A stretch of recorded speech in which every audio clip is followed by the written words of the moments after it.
রাজপুত্র আদিত্য, মাফ করবেন, গুরুতর সংবাদ আছে। সংবাদ? কি সংবাদ? কি হয়েছে অর্ঘবান? তুমি এমন উত্তেজিত কেন? কি সংবাদ এনেছো, বলো আমায়। রাজকুমার অর্জুন, তিনি মহারাজ ইন্দ্রজিতের রাজ্য আক্রমণ করেছেন। কি?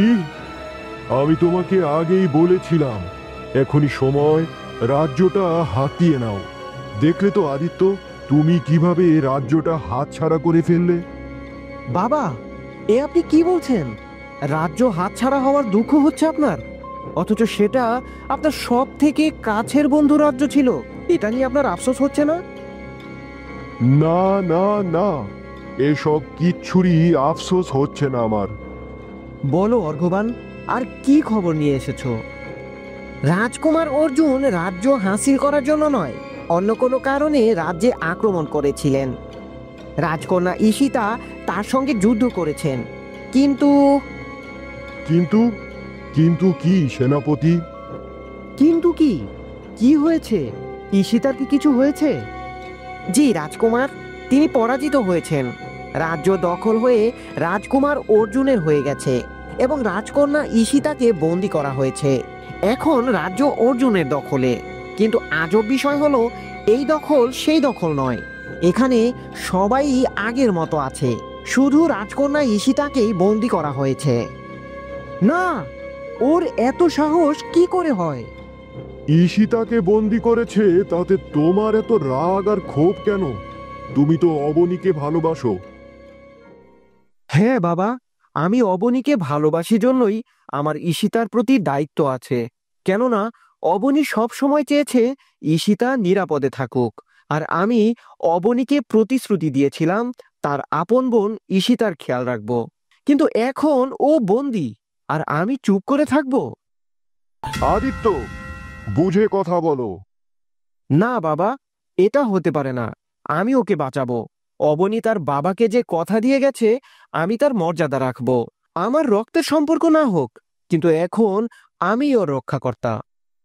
কিন্তু বাবা আদিত্য, এখনই যদি তুই সেখানে যাস, তবে অর্জুন কি তোর বিরুদ্ধে যুদ্ধ করবে না? ওর অহংকার তো এখন আকাশ ছোঁয়া। অর্জুন, ও কেবল রাজা নয়, রাজপুত্র হওয়ারও যোগ্য নয়। আমি যুদ্ধ চাই না মা, কিন্তু অর্জুনকে শাস্তি দিতে হলে, যদি যুদ্ধ করতে হয়, আমি তাতেও প্রস্তুত। আর আমি ওর মুখোমুখি হব, চোখে চোখ রেখে বলবো, ঈশিতা আমার দায়িত্ব। না না না না, এ হবে না। তুমি কোথাও যাচ্ছ না। তুমি এখানে এই প্রাসাদের অন্দর মহলেই থাকবে, আর কোনো কথা নয়। এ আপনি কি বললেন বাবা? তুমি যাবে না মানে যাবে না। আমি এই মুহূর্তে তোমাকে রাজ্যের বাইরে যেতে দিতে পারি না। তুমি গেলে অর্জুন তোমাকে প্রতিপক্ষ ভাববে, যুদ্ধ শুরু হবে, রাজ্য আবার রক্তাক্ত হবে। আমি তা হতে দেব না। তাহলে কি চুপচাপ বসে থাকবো? যে মেয়ে আমার বোন ছিল, যে ছিল এই রাজ্যের রাজকুমারী, সে বন্দি থাকবে আর আমরা দেখব? হ্যাঁ, এটাই আমার আদেশ। এখান থেকে চলো সবাই, অনেক রাত হয়েছে, এখন আর কোনো কথা নয়।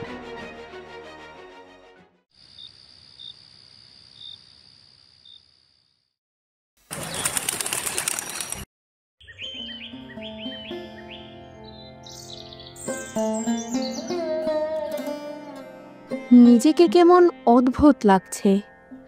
মনে হচ্ছে আমি কিছু একটা রেখে যাচ্ছি, কিন্তু কি সেটা? আমি কি বাঘ মামা, গাছ দাদু, সাধু বাবা, এদের সবাইকে রেখে এসেছি এই জন্য এমন লাগছে, নাকি অন্য কারো জন্য? আমি তো দিন দিন ভয় পেতে শুরু করেছি গো। অবনীর চোখের মাঝে মাঝে যেন কেমন একটা ভাব আসে। আমার মনে হয় এই বুঝিও সব কিছু মনে পড়ে গেল। হ্যাঁ, আমি দেখেছি। কাল যখন আমরা আসছিলাম, তখন নদীর পাড়ে গিয়ে ও বলছিল এই জায়গাটা আমি চিনি। এভাবে আর কতদিন লুকিয়ে রাখা যাবে? যদি হঠাৎ একদিন সব মনে পড়ে যায়, তাহলে আমরা কি করব? তখন আর কিছুই করার থাকবে না চম্পা। ও যদি জানে যে ও রাজ পরিবারের মেয়ে, রাজকন্যা অবনী, তাহলে আবার সেই রাজ্য, সেই শত্রু, সেই রক্তপাত। না না, আমি আর কিছুতেই ওকে সেই জীবনে ফিরতে দেব না। আমরা ওর চারপাশে এমন এক নতুন জীবন গড়ে তুলব, যেখানে পুরনো স্মৃতির জন্য কোনো জায়গা থাকবে না। ওকে কিছুই বুঝতে দেওয়া যাবে না, একটা শব্দ না, না ঈশিতা, না অর্জুন, না আদিত্য, কারোর নাম না। কিন্তু ওর জন্ম তো রাজপ্রাসাদে, ওর ভাগ্য তো রানীদের ভাগ্য। ওর ভাগ্য কি এভাবেই বন্ধ করে দেব? হ্যাঁ, যদি প্রয়োজন হয় তবেই দেব। আমরা যদি সত্যি ওকে ভালোবাসি, তবে ওকে সেই ভয়াবহ জীবন থেকে দূরে রাখাই আমাদের কর্তব্য। বাবা মা কার বিষয়ে কথা বলছে? সে রানী, কে রাজকন্যা, রাজকুমার? কিছুই তো বুঝতে পারলাম না। কাকে নিয়ে কথা বলছে তারা? তারা কি আমার থেকে কিছু লুকাচ্ছে? এমন কিছু কথা যা তারা আমার সামনে বলে না? আর এই নামগুলো অ দিয়ে শুরু হওয়া, কি যেন বলছিল, আ আ আদি, এমনই তো কিছু একটা। কেন আমার ভেতরে এমন প্রশ্ন জানতে শুরু করেছে? কিছুই বুঝছি না। এই প্রশ্নটার যদি কেউ একদিন উত্তর দিয়ে যেত, তাহলে হয়তো আমার জীবনের ধোঁয়াটে ছবি একটু স্পষ্ট হতো। যাও চম্পা, সকাল তো হলো, এখন গিয়ে অবনীকে ডেকে তোলো। অবনী, মা অবনী, তুই কি ঘুম থেকে উঠেছিস? হ্যাঁ মা, এই তো আমি। মা, সকাল সকাল ঘুম ভাঙলো? আজ কিন্তু তোর জন্য নতুন কাপড় আনবো। এই গ্রামে মেলা বসেছে নদীর ধারে, যাবি নাকি? না বাবা, আমি কোথাও যাব না। আচ্ছা মা, তোর যেতে হবে না। চল তাহলে একবার পুরো গ্রামটা ঘুরে আসি। নতুন কাজও তো খুঁজতে হবে, মানুষদের সাথে পরিচিত হতে হবে। বাবা, তুমি এভাবে বলছো, মনে হচ্ছে আমরা এখানে থাকার জন্য এসেছি। কাজ খুঁজছো আর বাড়িও নিলে। আরে মা, তোর মাসিদের বাড়ি ফিরতে আরো কিছুদিন সময় লাগবে, এই জন্য। তাহলে চলো আমরা বাড়ি চলে যাই। যখন মাসিমা আসবে তখনই আমরা আবার আসব। না, আমি বুঝতে পেরেছি, বাবা মা নিশ্চয়ই আমার থেকে কিছু একটা লুকাচ্ছে। কিন্তু কি? আমি কিভাবে এর উত্তর খুঁজে বের করব? বিধাতা, আমাকে তুমি শক্তি দাও।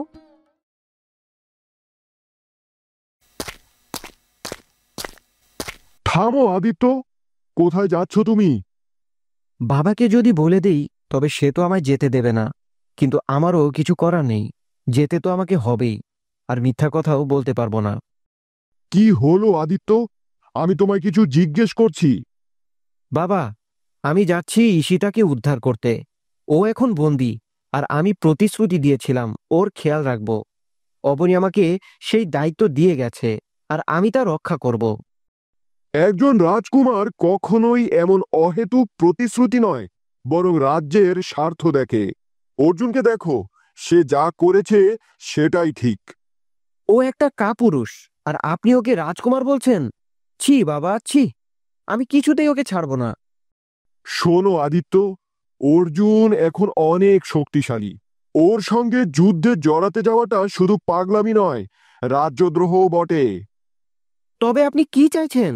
আমি নিজের বোনের বন্দিত্ব মেনে নেই? বোন? কে তোমার বোন? ঈশিতা আমার বোন, সে অবনীর বোন, মানে আমারও বোন।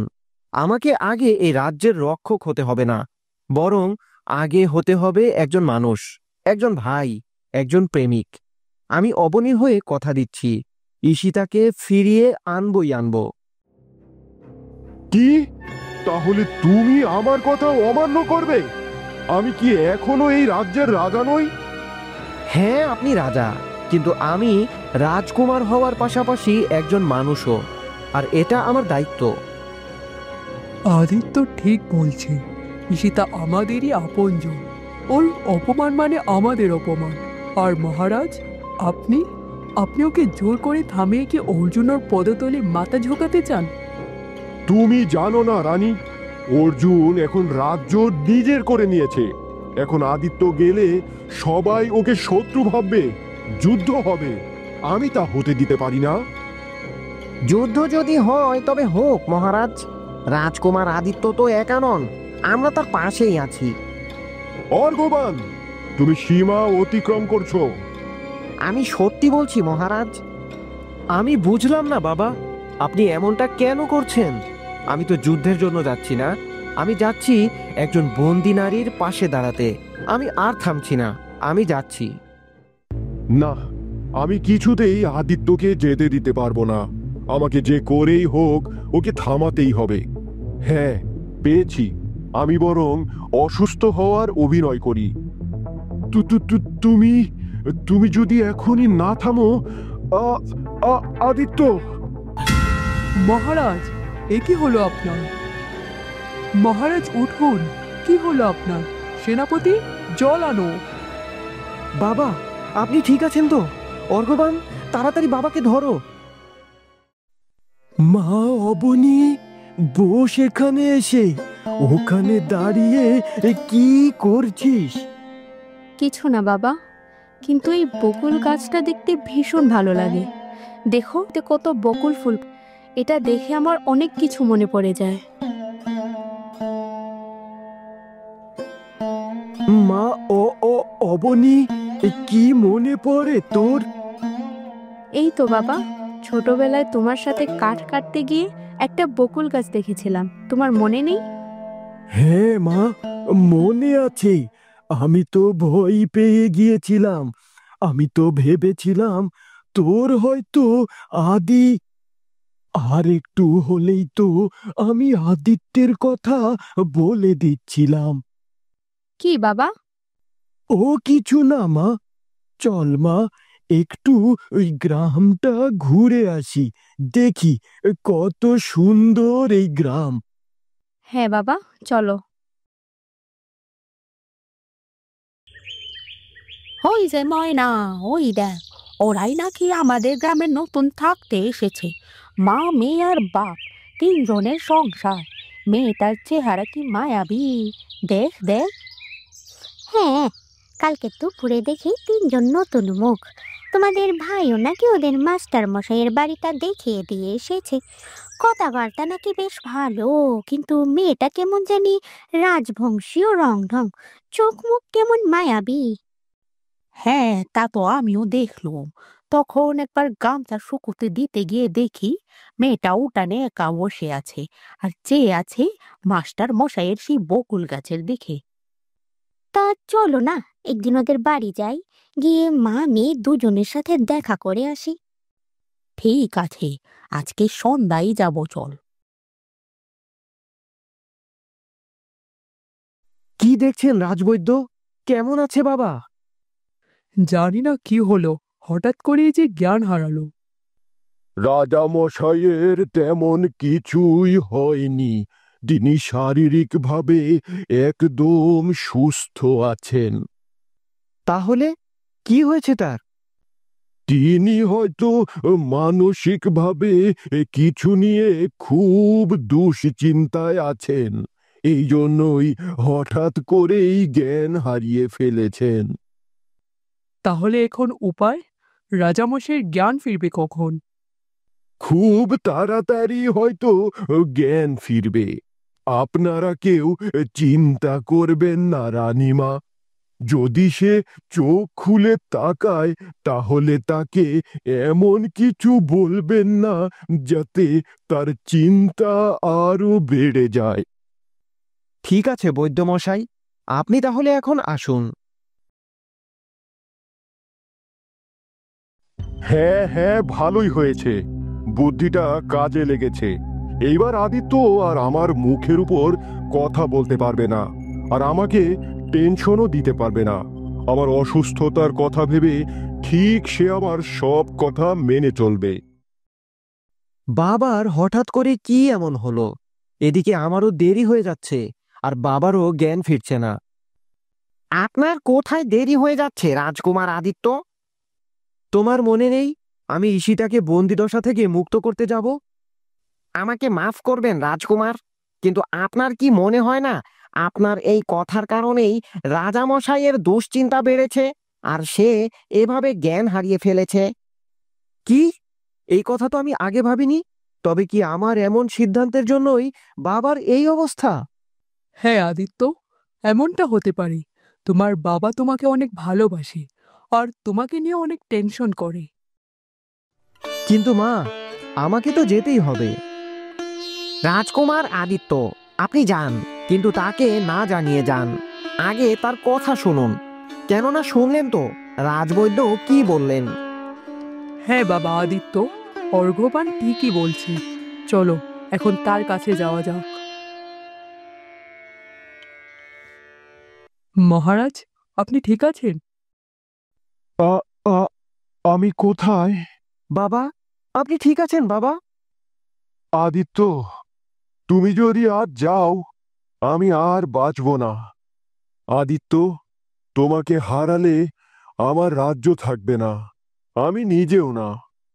মহারাজ, আপনি কি বলছেন এসব? মহারাজ হয়তো রাজকুমার আদিত্যকে ঈশিতার কাছে যেতে নিষেধ করছেন।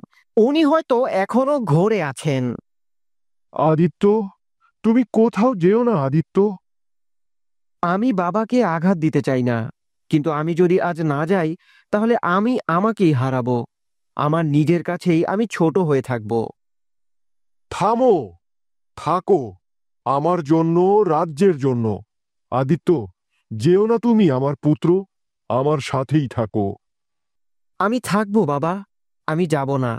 আপনার এই হৃদয় ভাঙতে আমি পারবো না, কিন্তু আমার একটা শর্ত আছে। শর্ত? কি শর্ত? আপনি রাজসেনা অর্ঘ্যবানকে দিয়ে অর্জুন ও ঈশিতার মন্ত্রী রতন সেনের কাছে পত্র পাঠাবেন, যেন তারা ঈশিতাকে বন্দিদশা থেকে মুক্ত করে।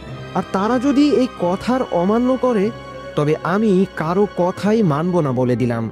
কারোই না। যুদ্ধ হলে হবে, কিন্তু ঈশিতাকে আমি মুক্ত করেই ছাড়ব।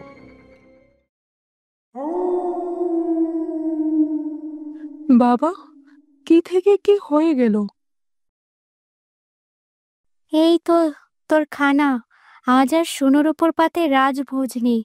নে, মাটিতে ফেলে গেলাম, খেয়ে নে। এটা এটা কিরকম ব্যবহার?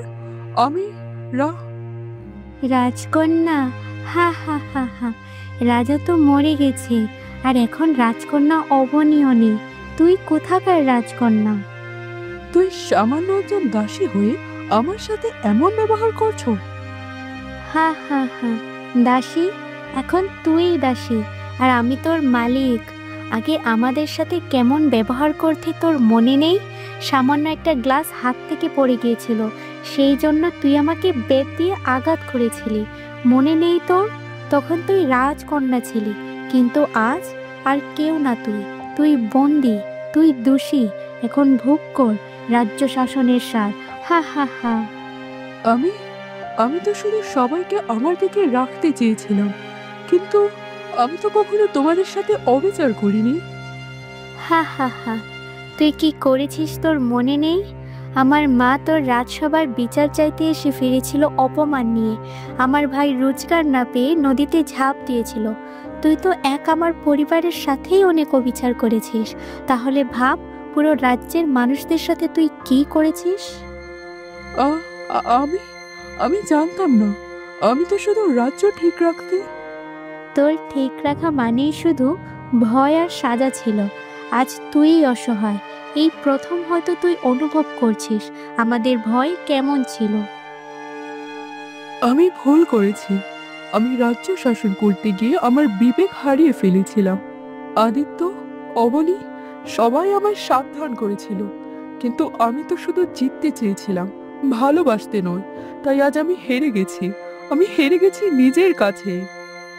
আপনি বুঝেছেন এখন, কিন্তু এখন বুঝে লাভ নেই। আমি হাজার চেয়েও আপনার সাথে খারাপ ব্যবহার করতে পারবো না, কিন্তু আপনার জন্য কিছু করতে পারবো না। কেননা কাল থেকে রাজা অর্জুন নাকি আপনাকে চিরতরে এই কাল কুটুরিতেই রাখবে। কি? অবনী?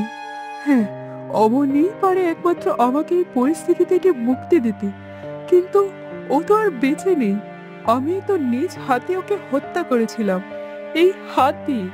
যদি এখন ওর মুখটা দেখতে পেতাম, একবার বলতাম আমি ক্ষমা চাই, আমি ভুল করেছিলাম, আমি তখন অন্ধ ছিলাম, এখন আমার চোখ খুলে গেছে, কিন্তু আমি আমার বোন অবনীকে হারিয়ে ফেলেছি। বন্ধুরা, ঈশিতা তো নিজের ভুল বুঝতে পেরেছে, কিন্তু এই কাল কুটুরি থেকে কি সে মুক্তি পাবে? অবনী কি আবারও সবকিছু জেনে তাকে উদ্ধার করতে আসবে, নাকি এটাই হবে ঈশিতার জীবন আর অবনী শুরু করবে নতুন জীবন? কি হবে পরবর্তী পর্বে তা জানতে আমাদের সাথেই থাকুন, আর অবশ্যই চ্যানেলটি সাবস্ক্রাইব করুন। ধন্যবাদ।